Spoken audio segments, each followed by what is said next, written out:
Bueno, aunque parezca mentira, vamos en tiempo, cosa que suele ser excepcional.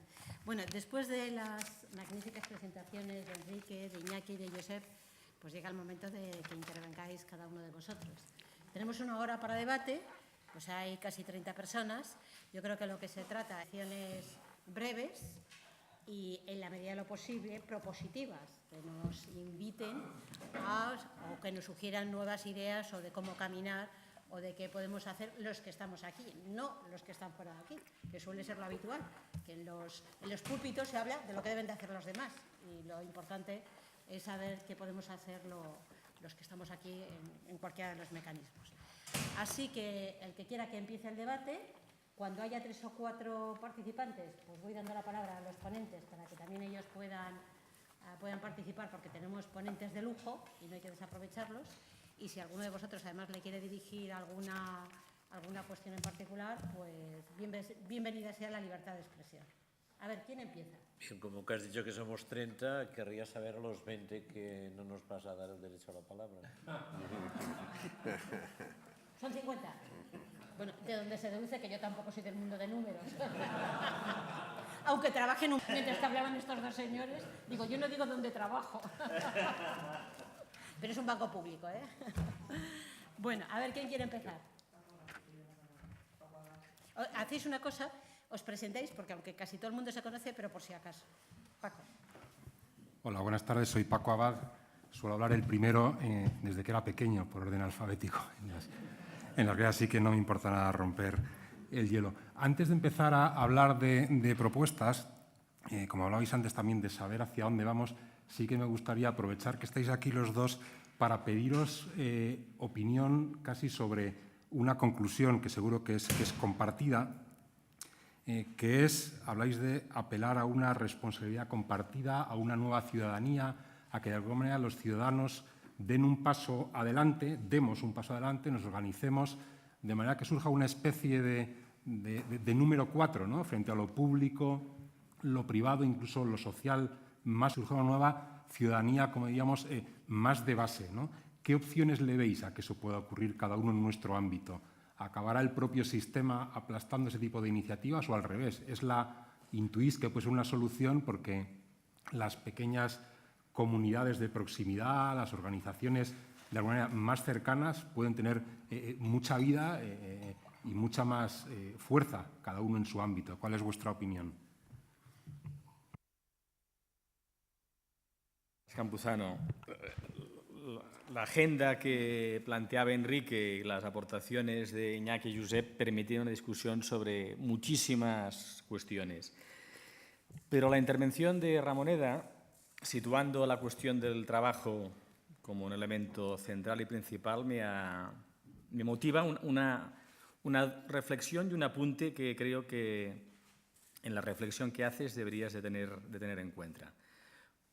Coincido en la centralidad del informe Beveridge, en 1942 o 43, que justifica la puesta en marcha del Estado del Bienestar en el Reino Unido después de la Segunda Guerra Mundial. Hay una frase muy contundente de Beveridge que dice que el desempleo, más que la miseria que provoca,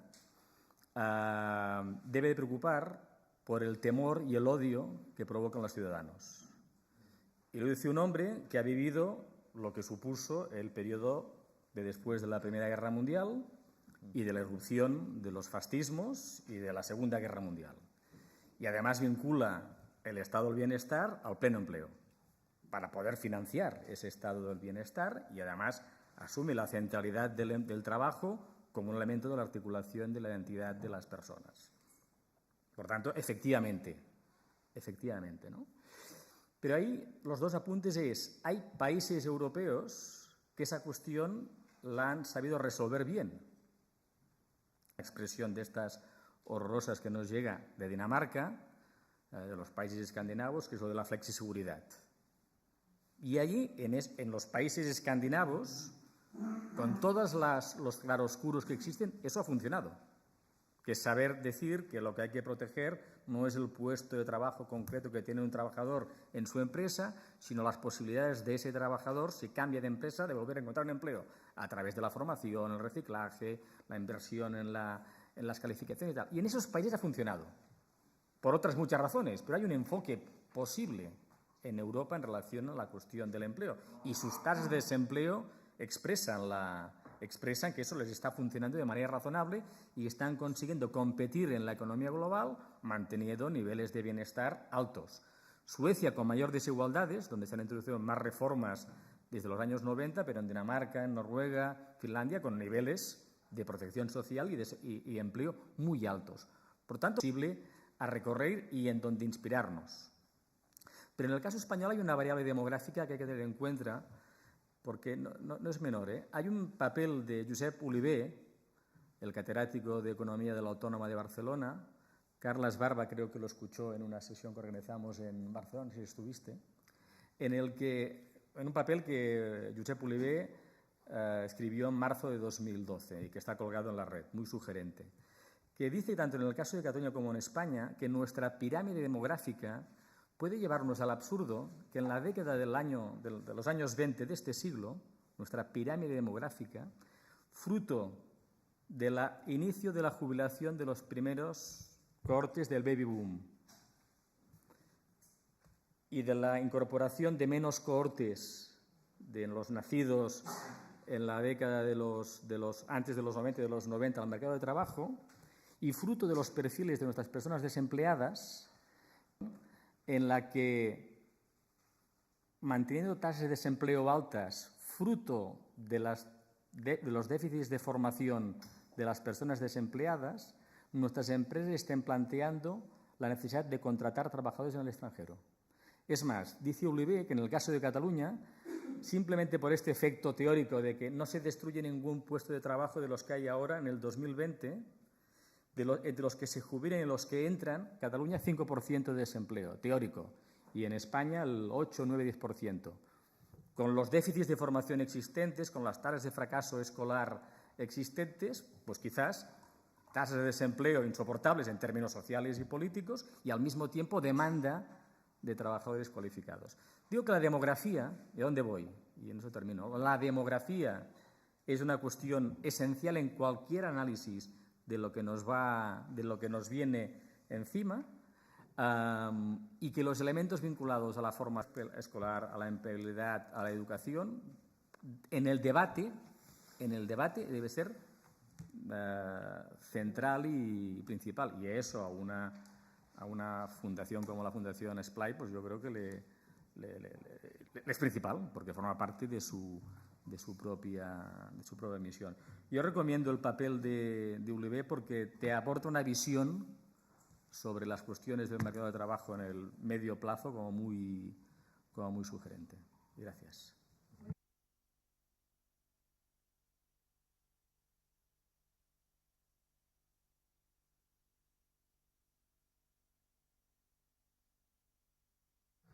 Muy bien, muchas gracias. Sobre la primera cuestión, hay siempre, en los movimientos sociales, hay siempre un problema, que es el de la transformación política, ¿no? Cómo encuentran los mecanismos de transformación política que tenga consecuencias, digamos, institucionales, sino para la propia pervivencia de los movimientos sociales, porque si no tienden a agotarse, ¿no? Y los movimientos sociales, los tiempos de la política no siempre coinciden y a veces esto genera desajustes importantes, ¿no? Pero es verdad que en este momento los movimientos sociales tienen, para decirlo así, la fuerza del impulso. Los hay de maneras muy distintas, los hay que ni siquiera hay que pensar en la forma de traducción política en términos convencionales, porque están en otros registros, en otros terrenos, los hay que sí. Pero yo lo que creo que es importante destacar en este momento es que, a pesar de que ha habido durante bastante tiempo, se repetía con perplejidad la pregunta de decir cómo con lo mal que están las cosas, con las cosas que están pasando, la ciudadanía no reacciona más. Este argumento empieza ya a no ser reacción de la ciudadanía, es muy grande en muchos lugares, lo que no siempre llega a todos los espacios de comunicación masivos, ¿no? Y no siempre encuentra las formas de transformación política necesarias, ¿no? Y lo que quizás está un poco a la baja, Son formas de acción y movilización que antes eran muy efectivas y ahora no lo son tanto. Y esto también es un elemento que hay que tener en cuenta, ¿no? Por tanto, aquí hay un complejo sistema en parte de ir descubriendo prácticas y maneras de hacer, que es este, ¿no? El tiempo de los movimientos sociales, los tiempos de la política, las vías de transformación política de los movimientos sociales y las vías de expresión de los movimientos sociales, ¿no? Sobre lo que decías tú, Carlos, pues me parece muy interesante todo lo que planteabas y realmente son cosas muy a tener en cuenta.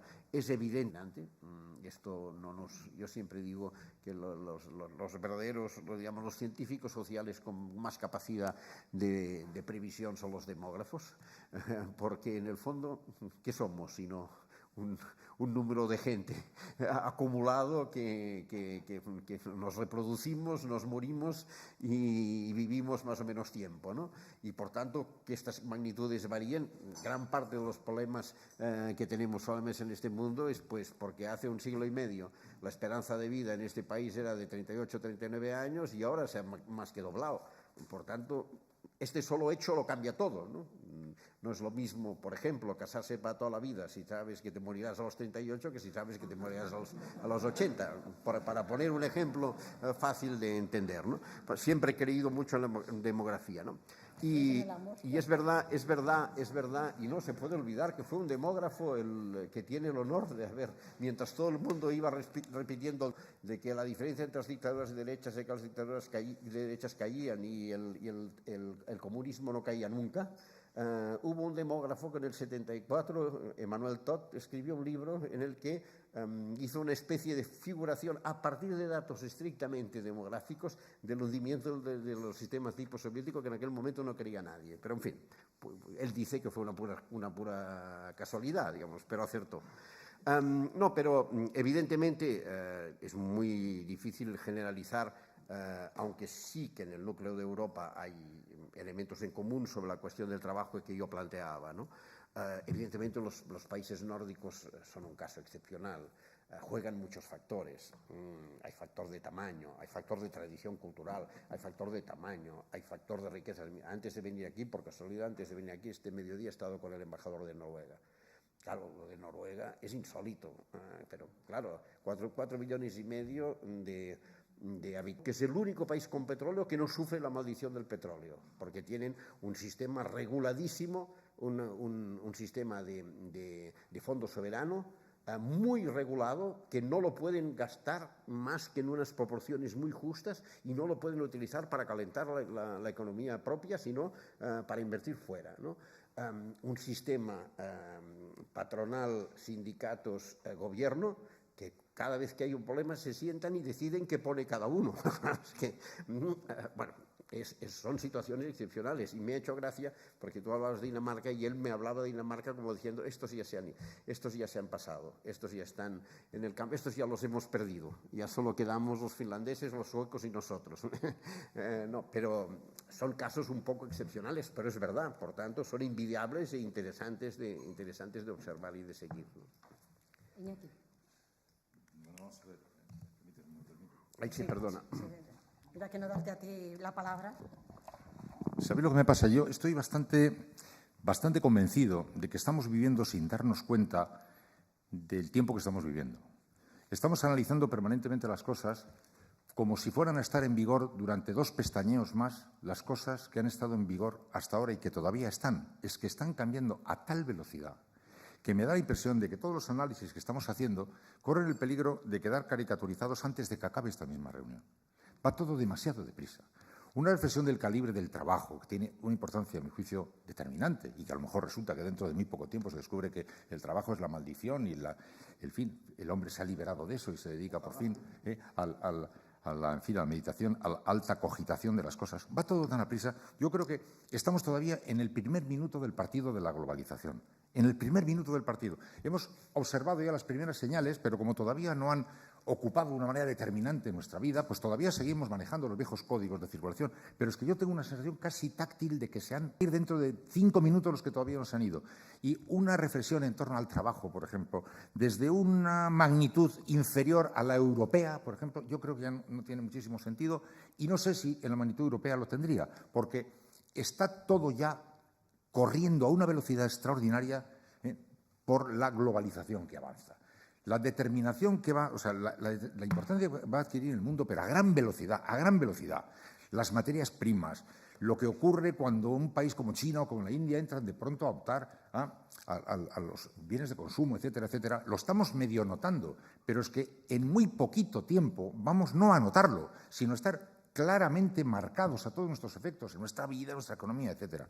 Yo tengo, por tanto, la impresión de que la dificultad fundamental que nosotros tenemos es la de, como siempre ha tenido el hombre, la de verse en perspectiva, ¿no? Yo alguna vez me parece que un día he estado contigo, lo de la Cartuja de Parma, ¿no? El protagonista de la Cartuja de Parma está con una escopeta y un casco aquí en una trinchera pegando tiros. De repente dice, vamos a ver, una escaramuza, esto es la batalla padre, estamos ganando, estamos perdiendo, salvo en los libros de historia, o es un día de labor de la guerra, ¿no? Y está en Waterloo.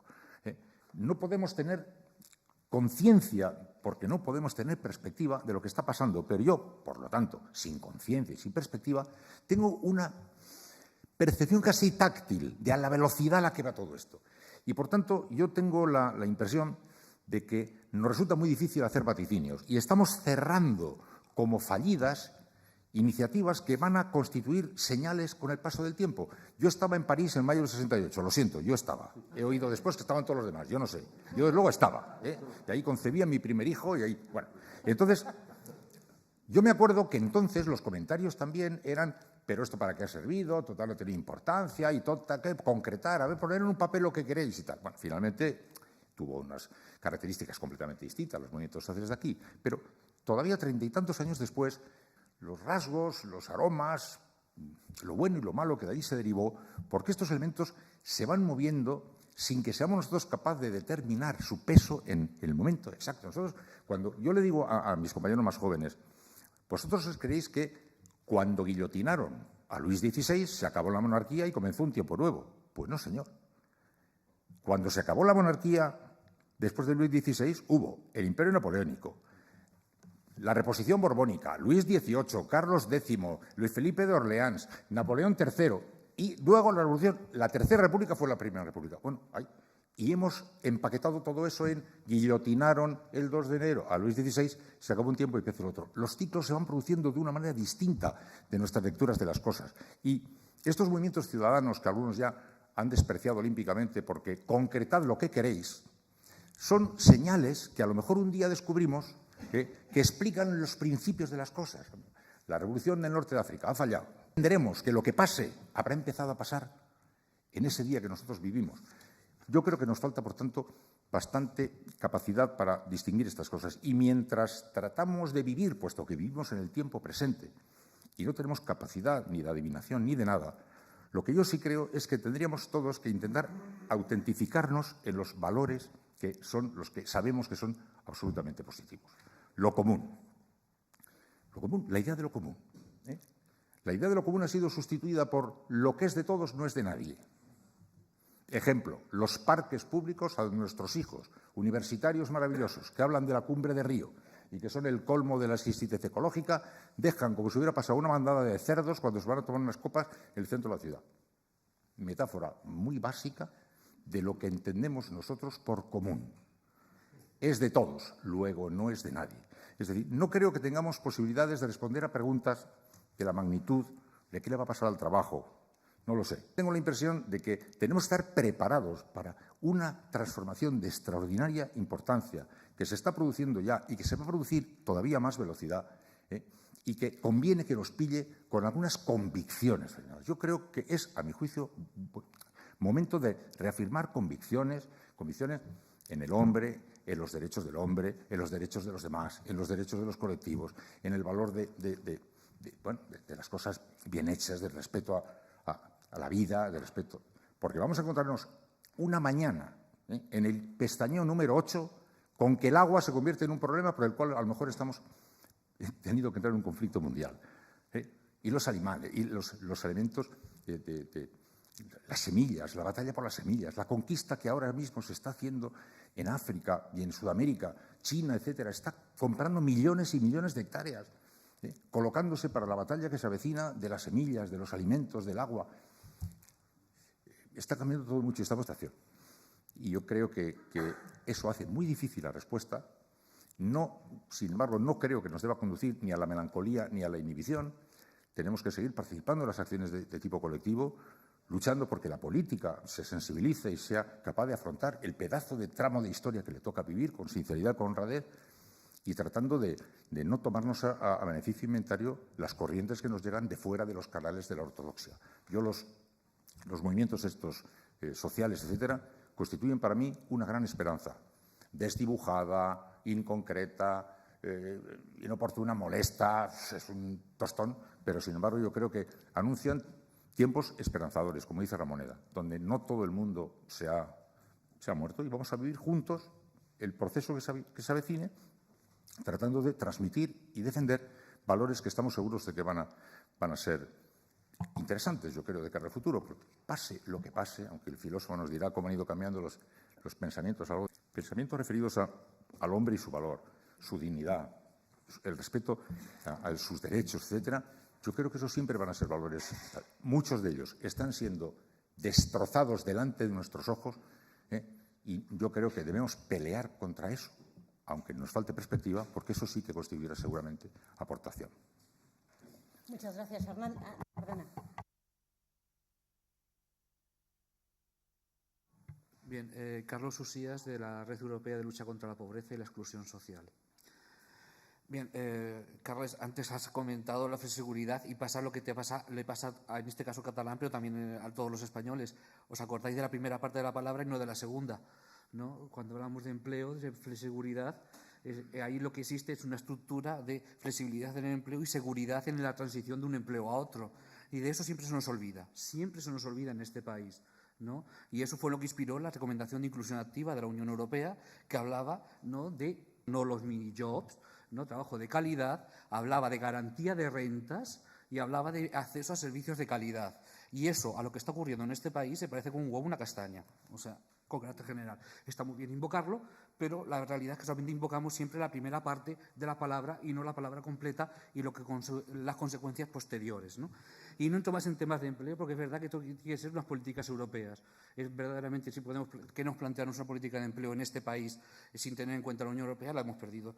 Y posiblemente el ámbito de trabajo de este país sea toda la Unión Europea, no sea solamente el hablar en España, que alguna vez lo que estamos pensando es que el ámbito del empleo tiene que ser, yo soy de Castilla-La Mancha, tiene que ser mi comunidad autónoma, apañado vamos, ¿no? En ese aspecto tenemos que tener una visión más amplia. Y luego, con respecto a lo que se nos pedía desde la moderación, en el sentido de qué podemos hacer lo que aquí estamos, es evidente que vamos a ver, nos estamos jugando una cosa que es importante, que es la democracia, ¿no? Y muchas veces las entidades sociales que aquí estamos somos llamados exclusivamente, en la mayoría de los casos, a mantener a los pobres vivos, ¿no?, aunque sigan sin vida, ¿no?, pero mantenerlos simplemente vivos. Y muchas veces, también en esto tienes razón, Carles, muchas veces también para que aplaquemos el odio, ¿no?, el odio de lo que puede ocurrir con estas personas que están en situación de vulnerabilidad, ¿no? Pero la realidad es que tenemos que hacer un análisis como entidades sociales. Joan Subirats ya apuntó hace unos años, ¿no?, que en los barrios, y además con unos informes también, que en los barrios donde más actuamos las entidades sociales, ¿no?, que son los barrios más deprimidos y demás, son los que menos movilización social existe, donde menos participación ciudadana existe, donde menos se vota y demás. Y en eso no tenemos nada que ver nosotros. ¿No os habéis acordado, no os acordáis vosotros de las entidades sociales diciendo que nosotros somos apolíticos, lo cual es una estupidez y es mentira, ¿no?, y demás? Y diciendo esas cosas, y diciendo que no hay que meternos en determinadas cosas y simplemente dando vueltas alrededor de lo que ocurre según el estatuto en la comunidad autónoma, en la Diputación, en el Ministerio y ahora últimamente también, por supuesto, en las comisarías europeas y demás. ¿No tendríamos que practicar con el ejemplo? Cuando hablamos de que somos escuela de ciudadanía, cuando estamos diciendo a las entidades sociales que lo que hacemos es lo que buscamos la participación ciudadana, la implicación de los ciudadanos, ¿cuántos implican las personas con las que trabajamos en nuestras estructuras, en nuestros organismos? ¿Cuántos llegan a ser dirigentes de nuestras organizaciones, nuestros voluntarios? ¿No tendríamos que trabajar también esa parte? Ojo, y dicho esto, creo que estamos haciendo mucho. Y creo que tenemos que trabajar en esa dirección, porque el objetivo no es tanto defender, nuestra guía no van a poder ser nuestros estatutos, deben de ser nuestros valores, porque el problema no está en nuestros valores, el problema posiblemente esté en nuestras prácticas. Pero creo que si nos agarramos a nuestros valores, podemos avanzar en una buena dirección, aunque no tengamos muy claro cuál es la dirección que queremos, que podemos perseguir, porque tenemos un horizonte que, como vimos, gracias.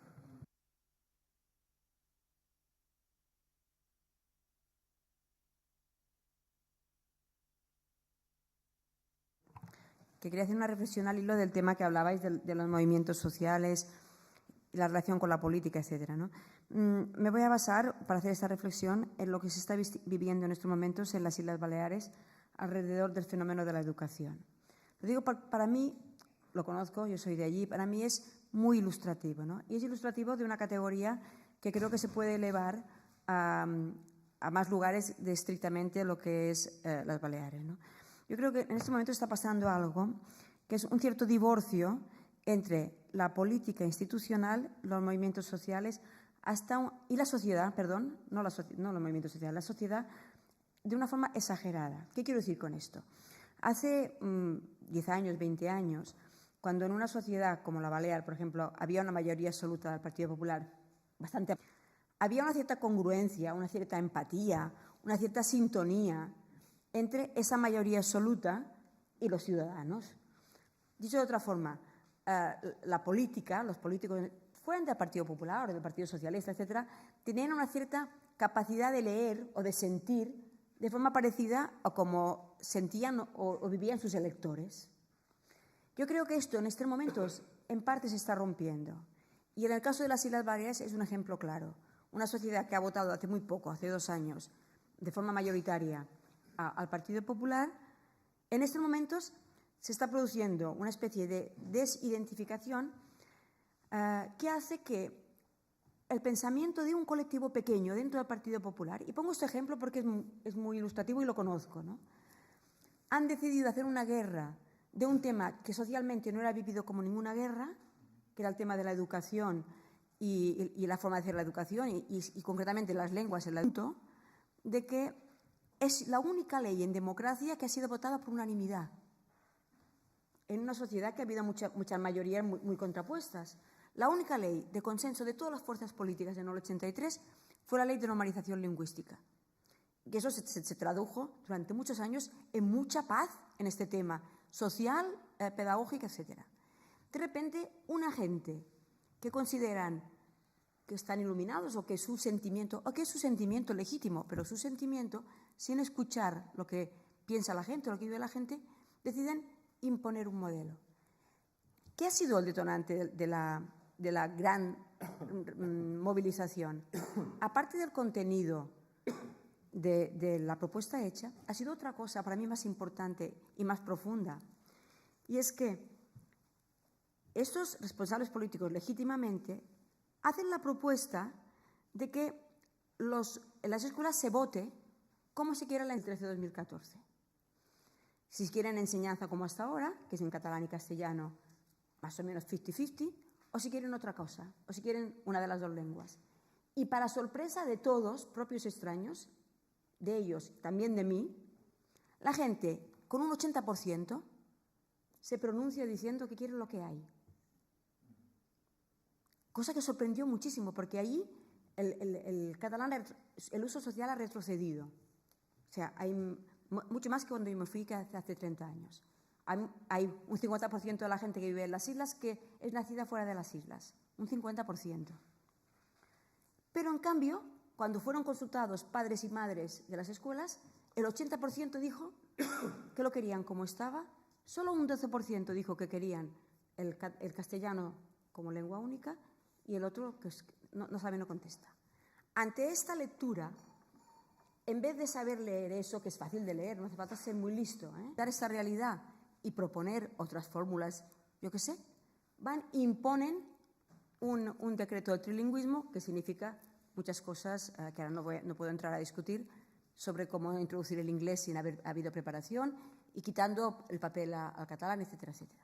Claro, la gente La rebelión de la gente se ha producido sobre todo, y me refiero a la gente que históricamente no se movilizaba por esas cosas, porque no ha tolerado que el día 6 de septiembre, cuando el Tribunal de Justicia de Baleares cuestiona la legitimidad de esta decisión, el Gobierno hace un decreto en 2 horas e impone esa decisión.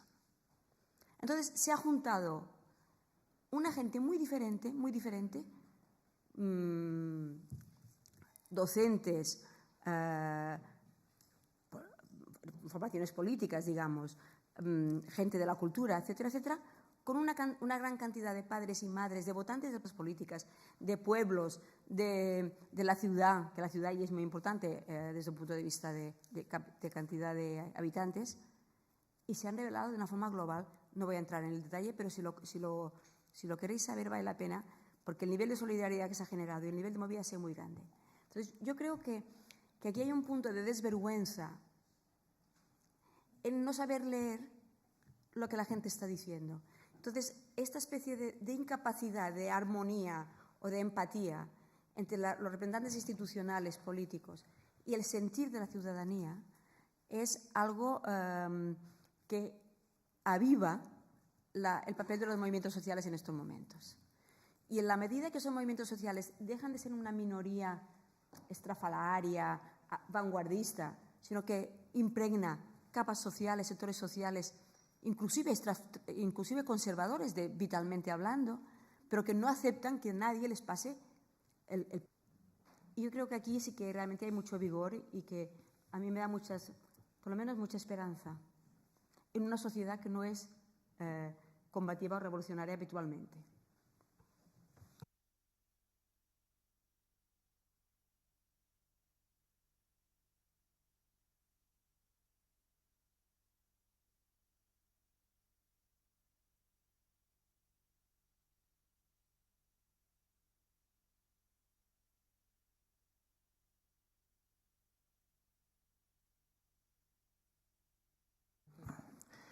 Bueno, siguiendo lo que nos decía Iñaki sobre que realmente en este mundo cambiante es difícil ver lo que va a pasar, pero que sí es cierto que si nos agarramos a los valores más fundamentales de la persona y lo que siempre ha sido nuestra, no sé, lo honesto, etcétera, y además también lo que decía Ramoneda, que realmente, porque al final las soluciones pasan por una ciudadanía cargada de valor democrático que exige que eso se cumpla. Pero hasta ahora, precisamente esta ola de la que hablaban ha ido precedida de lo que se ha llamado el pensamiento único. Es decir, mire usted, desármense de todo esto. Desármense de todo esto porque realmente no hay otra cosa que hacer.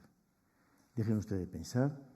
Dejen las cosas en manos de quien tiene que hacer las cosas, dejen la participación política en manos de los políticos, son profesionales para eso, dejen la economía en manos de los economistas y ustedes dedíquense a disfrutar porque llegó ya la época maravillosa y el pensamiento único es lo que nos proponía. En la actualidad, nosotros tenemos que reconocer que también hemos sido una herramienta de ese pensamiento único. Muchos de nosotros y SPLAI y otras fundaciones nos hemos dedicado a la educación. Y la educación ha sido llenar la mente de los niños de herramientas, como si fuese una mochila que había que echarle muchas herramientas, ahora deporte, ahora inglés, ahora... Y la fundamental, que era el ser una persona humana, una persona participante de la aventura humana, de construir una sociedad mejor, de participar, de desarrollarse como persona, de ser capaz de pensar, de disfrutar, etcétera. Todo eso no había tiempo para ello. Nuestros proyectos han sido proyectos muy eficaces, pero realmente muy poco participativos. Yo estoy absolutamente de acuerdo con la anterior intervención. Es decir, muchas veces hemos desembarcado en los sitios como paracaídas y nos hemos vuelto a marchar. Hemos hecho algo muy eficaz. En términos de eficacia, hemos cumplido los indicadores que nos encargaban las administraciones diversas. Cuánto de pensamiento, cuánto de desarrollo con nuestros chavales, con los parados. Es decir, hemos sido técnicos eficaces, pero hemos participado muy poco en desarrollar los grandes valores que nos van a sacar de esta crisis. Y en eso estoy totalmente de acuerdo. Luego, entonces, yo creo que nuestro papel, que tenemos que recuperar, porque lo hemos perdido, pienso que lo hemos perdido en bastantes ocasiones, que tenemos que recuperar consiste en seguir oteando y mirando, y efectivamente no hay que ser soberbios. Estos chavales jóvenes nos están dando, de 15M y de un montón más de movimientos, nos están dando pistas valiosísimas, sin ser soberbios, seguir oteando, y en el trabajo humilde de reconvertir nuestras actuaciones. Ni un solo programa, ni un solo proyecto, ni una sola actuación sin estar abrigada socialmente, sin estar desarrollando comunidad, sin que haya participación, sin que haya protagonismo. Y a los inspectores de educación hay que decirles, mire usted, cante lo que quiera. Muchos profesores me lo dicen muchas veces, pero es que viene el inspector. O sea, es que estamos sometidos a educar según nos digan, a seguir llenando mochilas. Bueno, hay una insumisión sana. No participamos del miedo. No pasa nada. Si al final los que tienen más miedo son los que se lo creen. Y en cuanto, estoy seguro que los de Baleares, los responsables de Baleares, están absolutamente atemorizadísimos. Entre ellos mismos están pasándolo fatal. Pero nos da la impresión de que el miedo es patrimonio nuestro. Una buena dosis de insumisión, precisamente para recuperar estos valores, es importantísimo. Y en las ONGs hay de todo menos insumisión. Nos hemos vuelto demasiado establishment. Entonces, creo que recuperar, por medio de la insumisión, estos grandes valores y demostrar que estamos de su lado y que abrimos nuestras organizaciones a esta participación y a este diseño de entornos y de comunidades con estos nuevos valores, los antiguos, los de siempre, eso nos dará la posibilidad de al menos cumplir lo que podemos cumplir en estos tiempos. Yo estoy seguro que no voy a volver a ver una nueva época de donde desemboque esto, pero estaremos orgullosísimos de haber participado en el arranque de esta nueva época, de haber puesto los cimientos, aunque sean muy humildes.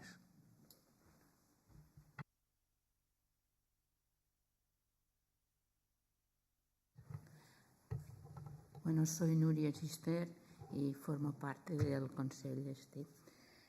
Yo quería quizás dos reflexiones. Yo pienso que muchos de nosotros llevamos aún una mochila, o muchísima gente lleva aún una mochila del franquismo. Tenemos aún una serie de defectos y entonces, pues, esto es lo que no aceptan nuestros jóvenes. Nuestros jóvenes quieren empezar una nueva época, quieren, digamos, tener una hoja en blanco y en esta hoja en blanco empezar a construir, por decirlo así, ellos mismos la democracia. Ellos se han dado cuenta o están haciendo algunos movimientos sociales, son grandes, otros pequeños, pero en casi todos los barrios, digamos, periféricos hay pequeños grupos, otros más grandes, que están trabajando. Y lo que quieren es esto, quizá que no les influyamos tanto nosotros con todo lo pasado y con toda la historia anterior. Esto a mí a veces, hablando con gente joven, me da esta impresión, ¿no? Y después, por otra parte, en este momento lo que veo es que los partidos políticos, yo conozco más Cataluña y por tanto en este momento diría el PSC, que sería uno de los partidos grandes que hay en Barcelona, han empezado a salir plataformas dentro de estos partidos políticos. El otro día, por ejemplo, en el Ateneo barcelonés se presentó una plataforma de Esquerra Federal que eran más de 500 personas. A mí me parece que los partidos políticos en un meeting no lo han conseguido hace años esto. Por tanto, no sé a qué va a llevar, pero esto es otra línea que ha empezado, al menos ha empezado en Cataluña. Hay otro grupo que se llama Avancem, otro grupo que se llama Nuevo Cicle, y hay sus respectivos, como si dijésemos, líderes que van haciendo todo este trabajo. Y después un poco me gustaría decirte una cosa de esto de lo de las ONGs que no ayudamos o no hacemos participación con la gente que nosotros tenemos. Yo pienso en este momento, y estoy absolutamente de acuerdo con el documento que nos han dado, que las ONGs se han convertido en prestadores de servicios. Y además yo creo que algunas, otras no, van dando pasos atrás. O sea, estamos en un momento que muchas ONGs se han convertido en benéficas, no, digamos, en transformadoras de las personas. O sea, hay cantidad de ONGs que están haciendo esto. Yo creo que en este momento hay que hacer una reflexión, o a las ONGs concretamente, esto lo que dice aquí también, que han de hacer una reflexión de qué manera hay que inventar, digamos, buscar unas formas nuevas que no están exploradas. Hay algunos pequeños, digamos, modelos en que no lo han hecho alguna ONG, y que precisamente lo que nosotros hemos de conseguir, que estas personas que son desestructuradas, que estas personas que están, digamos, en el límite, digamos, o en el arcén de las autopistas, que sean sujetas, ellas sean las sujetas de la transformación. Yo pienso que esto es otra cosa, porque ellas en aquel momento se van a sentir personas, se van a integrar y entonces van a participar y van a formar parte de la democracia. Si nada más somos prestadores de estos servicios, muchas veces incluso, yo qué sé, yo soy muy crítica con algunas ONGs de tipo religioso que dan las bolsitas, que es, no les damos, es darle aquello no es considerar que aquella es una persona. O sea que hay que cambiar, y que estamos, digamos, yo estaría de acuerdo con vosotros que vamos retrocediendo. Como la gente está tan dispersa, hay mucha gente que, o sea, hay todos estos movimientos, etcétera, pero no hay un poco de coordinación de todo esto, pues cada vez pues nos van machacando más, nos van sacando más, y yo creo que incluso los medios de comunicación, esto que tú decías, los medios de comunicación, en vez de educarnos, nos deseducan. Esto es una de las cosas que yo más me doy cuenta, ¿no? De que hablan los medios de comunicación. Tú escucha siempre esto, te hablarán de la economía, te hablarán de cómo está, que si van a subir el IVA, cómo está el IBEX 35, si hoy ha subido, si hoy ha bajado, una cosa que hace 10 años era impensable que un programa, digamos, de radio hiciese lo mismo. Y después hay otro problema también en los medios de comunicación que creo que influye a la gente, que es que siempre son los mismos tertulianos en casi todas las emisoras. Y esto, bueno, o sea que hay 15 o 20 personas, al menos lo de Cataluña lo conozco bien, y los ves que salen, incluso algunos saltan ya a nivel de programas estatales, ¿no? Pero que siempre son la misma gente y ya sabes exactamente lo que te van a decir. Como dices, a ver, ¿de qué hablarán hoy? Por la mañana, por la tarde, pues puedes hacer una lista y siempre salen los 10 temas y nunca hablarán de cultura, nunca hablarán, aquello será nada, un pasito.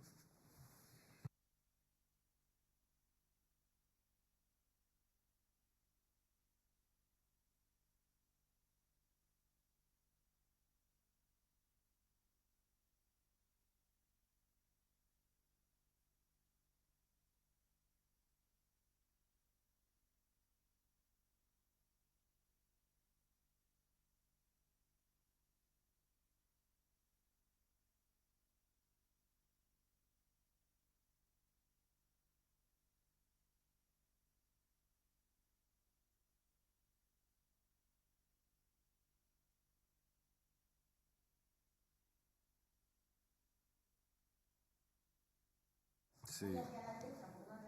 Vale. Sí, buenas tardes. Luciano Pollato, de la plataforma del tercer sector. Bueno, en primer lugar, felicitaros por el documento.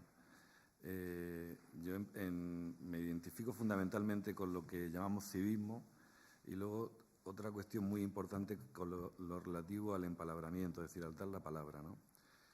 Desde el tercer sector, y a mí sí que luego me gustaría que tanto Josep como Iñaki opinaran sobre cómo veis al tercer sector en la actualidad.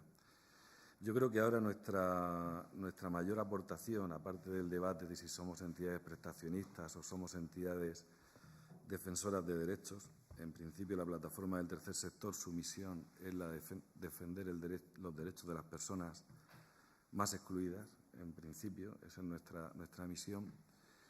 Yo creo que el tercer sector, aparte de terminar de articularse, porque no ha terminado de articularse y para eso necesitamos más diálogo entre nosotras, entre nosotros, una parte muy importante que es tener visibilidad, porque la visibilidad que tenemos es la que se ha creado la sociedad y la que se ha creado la sociedad es una imagen de que ayudamos a las personas. Pero cuidado, que detrás de esta ayuda hay una serie de valores, éticos, hay una serie de valores de compartir, de solidaridad, de hacer las cosas de otra manera, que yo creo que cuando habláis de civismo, yo creo que si algo tenemos que aportar a esta sociedad es justamente los valores contrarios a los que han provocado esta crisis, esa marea de capitales, ese egoísmo, es especulación, ese individualismo. Yo creo que los valores del tercer sector son los que tenemos que poner en primer lugar a la hora de esta regeneración democrática y a la hora del civismo. Y luego, en ese sentido, sí que estoy de acuerdo con Carlos Usías. Es decir, como organizaciones tenemos iba a decir, como un poco enquistadas. Muchas veces le achacamos a la juventud de hoy que no participa. Bueno, cuidado, a nivel de índices de voluntariado y de participación, deciros que las personas por debajo de los 35 años son las que están en crecimiento y las mayores de 65 años. Lo que tenemos que ver es de qué manera nosotros somos capaces de no solamente ser más democráticos en nuestros órganos de gobierno, sino dar participación a la carta a la gente joven que quiere participar, porque muchas veces cerramos el ciclo del llamado ciclo del voluntariado. Yo creo que esas dos cuestiones son muy importantes dentro de nuestro tercer sector y por eso me encanta que hayáis elegido como línea todo el impulso del tercer sector, a ver de qué manera podemos colaborar. Luego hay otra cuestión, lo decías tú, Josep, el tema del trabajo. Bueno, el tema del trabajo. Resulta que dos expertos que están ahora mismo en el Banco de España decían en febrero el 92% de endeudamiento, que hasta que no estuviéramos en un 55, en un 60%, no generaríamos empleo. Para el año que viene los presupuestos ya hablan de un endeudamiento del 100%. Vale, pero es que hay otros países de la Unión Europea que están más endeudados que nosotros y generan más empleo. Por lo tanto, aquí hay una política que algo falla. Una cosa, es decir, que sí, sumar y restar lo tenemos todos muy claro, pero yo creo que hay una parte en la que se nos engaña con respecto a la generación del empleo. Y luego hay otro tema, Iñaki, es decir, el rumbo hacia las personas. Sí, el rumbo hacia las personas. Sí. ¿Y la política y la economía dónde quedan? Porque una de las cosas que yo escuché hace 15 días en Bilbao era que de los 3 factores que habían hecho amortiguar más la crisis en Euskadi era la inversión en política social. Y en concreto, las cifras que dabais era que en Euskadi se está invirtiendo prácticamente 265 millones en políticas de rentas básicas y en Cataluña, no es porque estéis aquí los dos, no me voy a meter en un tema territorial, en el 2013 estaban en 62-64 millones de euros. Claro, que la misma gente, las mismas personas que están trabajando en la Administración Pública de Euskadi te digan que un elemento que ha hecho amortiguar la crisis en Euskadi haya sido la inversión en política social, me parece muy llamativo.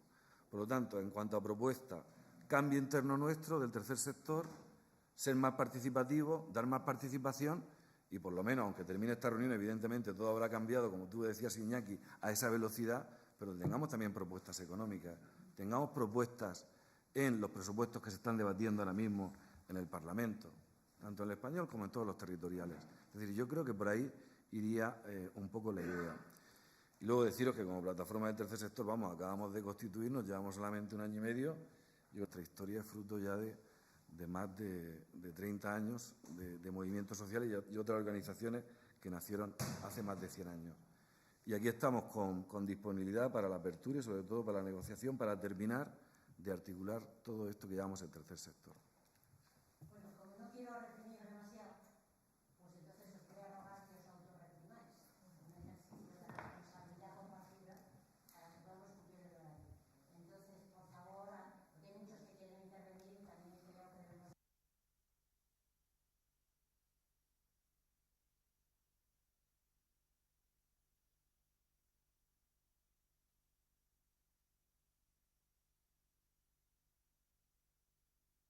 Soy Rosa García y soy la presidenta de Siemens, o sea que no tengo nada que ver con el...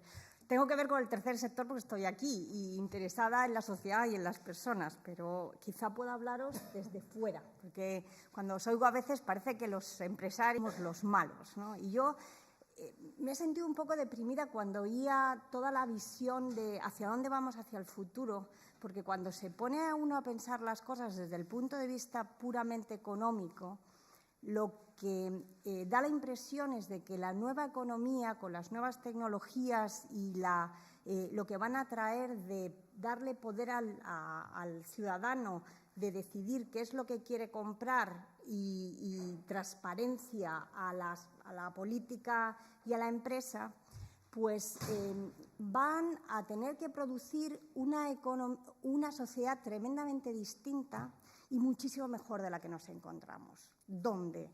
En el siglo XXI solo podrán triunfar las mejores empresas son las que tienen que innovar y para innovar tendrán que tener a los mejores empleados trabajando para ellas. Entonces, esa dicotomía del empresario que lo que quiere es destrozar a sus trabajadores y el trabajador que lo que tiene que posiblemente desaparezca, porque lo que quieren los empresarios, que quieren tener empresas sostenibles al futuro y no enriquecerse a muy corto plazo, es crear una cultura donde todos trabajamos juntos, donde repartimos en parte las riquezas y donde no estamos los unos contra los otros, sino al revés, trabajando todos intentando dar valor a la sociedad, ¿no? Y de esa forma, además, pues tendremos, y no podremos hacerlo si en la sociedad donde vivimos hay grandes desigualdades o dejamos a mucha área social separada, ¿no? Entonces, en ese aspecto yo creo que es cuestión de tiempo, ¿no? Y a mí lo que me gustaría pedir a la sociedad en general, y creo que vosotros como parte de las organizaciones no gubernamentales, pero todos los periodistas, los empresarios, es que intentemos que ese cambio, que yo tengo la absolutamente seguridad que va a acabar produciéndose, se acelere, porque en el medio estamos dejando un montón de personas que están totalmente desprotegidas, ¿no? Y también que ayudemos mucho a educar, que la forma en la que, por lo que estamos, es precisamente porque se ha creado una sociedad que no ha sido ética y que a lo mejor funcionó en el siglo XIX o en el XX, pero no va a funcionar en el futuro, ¿no? Y a mí me preocupaba mucho cuando el otro día veía a Messi ir a declarar que ha defraudado 4 millones de euros a todos nosotros y había un montón de gente que lo que pasaba era que le aplaudía. Entonces, ¿qué hacemos nosotros como responsables sociales? Y lo dejo solamente una pincelada, el trabajo. Os quiero recordar a todos que al principio de la Revolución Industrial los obreros, los trabajadores, trabajaban 16 horas y vivían mucho peor que nosotros, ¿no? Y que como socialmente hemos sido capaces de recortar horas de trabajo y, sin embargo, en parte en la sociedad de los países industrializados, mejorar la calidad de vida. Algo que va a ocurrir pasando, es decir, que en 100 años pues, posiblemente trabajemos 4 horas y esperemos que si hemos actuado bien habremos creado una sociedad donde incluso se pueda vivir mejor y más igualitariamente que ahora. Perdón. Sí. Bueno, sobre lo que teníamos que hacer sobre Messi, un pequeño apunte, porque a mí me escuece mucho ese tema. Ese 4 millones de euros, no sabemos cuánto es, pero sí sabemos cuánto son 40.000 mamografías. Creo que es una cosa que podemos hacer, no explicarlo en mamografías, sino en millones de euros. Yo quería tender un puente entre Iñaki y Inma con Nuria, Estoy de acuerdo que las cosas van muy deprisa. Por ejemplo, Joel Mokyr es uno de los grandes analistas de la revolución industrial y su análisis llega 250 años después. O sea, aún está vivo. La revolución industrial tiene 300 años, ¿no? O sea, hemos tardado casi 300 años en analizar el tema. Y también estoy de acuerdo en que la ciudadanía no está siendo escuchada. Otro ejemplo, y no lo voy a decir en clave identitaria, en Cataluña, pues el 10J de 2010, además de cuestiones identitarias, hemos votado en un parlamento, hemos votado en un referéndum, en un congreso, y al final viene un grupo pequeño, no entraré tampoco a valorar ese grupo pequeño que se llama Constitucional, y cambia lo que ha decidido una mayoría, ¿no? En cualquier caso, sí que, o sea, la cosa va muy rápido, no se escucha a la ciudadanía, pero luego diré que no estoy de acuerdo en que no nos estemos dando cuenta y en que, aunque vayan las cosas rápido, las cosas yo creo que están pasando muchas y el problema es que no podemos escucharlas. El movimiento de la paz y de la vivienda tiene en España 7, 8 años, depende de donde pongamos el punto. Y a mucha gente ya estaba al caso en 2006, cuando hubo las primeras sentadas. Que ahora nos callamos del guindo diciendo que no nos habíamos dado cuenta del tema. Bueno, hubo gente que sí. Ha habido gente que también se ha movido mucho. El señor Rodrigo Rato está sentado en un banquillo ahora mismo porque ha habido una movilización ciudadana de 15M para Rato para sentar en el banquillo. En Europa se va a cambiar cómo se calcula el Euribor porque ha habido una iniciativa desde Sevilla que ha luchado en Operación Euribor o Op Euribor para los del clan para que eso cambie. Es decir, sí están pasando, no recuerdo quién me ha dicho, que no llegan los medios, que están colapsados, ¿no? Entonces, mi aportación pequeña no creo que sea que los políticos no saben escuchar, es que no pueden. Y lo digo sin ningún tipo de sarcasmo, es decir, creo que el problema no es coyuntural de que estén sordos y tengamos que ponerles un pinganillo, sino que la actual estructura no deja escuchar. Es decir, no es un tema coyuntural, es estructural y es de diseño. Y lo que hay que cambiar no es aplicar los valores por la derecha o por la izquierda, un poco distintamente, sino rediseñar. Entonces, ahí es cuando decía Nuria, hay que empezar con tabula rasa y hacer una cosa de nuevo. No sé si de cero, pero sí creo de verdad que hay que repensarlo todo de nuevo, sabiendo lo que hemos aprendido ya no desde el año pasado, sino desde los griegos, que también tenían cosas muy buenas, pero repensar. Repensar no quiere decir poner parches, sino repensar de cero y pensar que es un problema de diseño y no del señor Bauzá, del señor Rajoy, del señor Rubalcaba, de personas con nombres y apellidos, ¿no?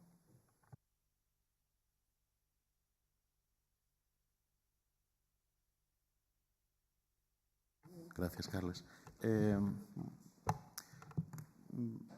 Escojo la intervención que voy a hacer un poco de la obsesión que tengo ahora en lo que trabajo. Soy antropólogo de la universidad y estoy trabajando en 17 barrios con problemas sociales y con alta diversidad, con gente inmigrante, con gitanos, y estamos promoviendo convivencia en la práctica. Es un proyecto de precisamente la obra social La Caixa y que está trabajando mucha gente y muchas ONGs, 17 en concreto. Desde la experiencia ahí, ¿qué puedo aportar aquí o qué quiero poner sobre la mesa? Estaba poniéndome aquí el ver un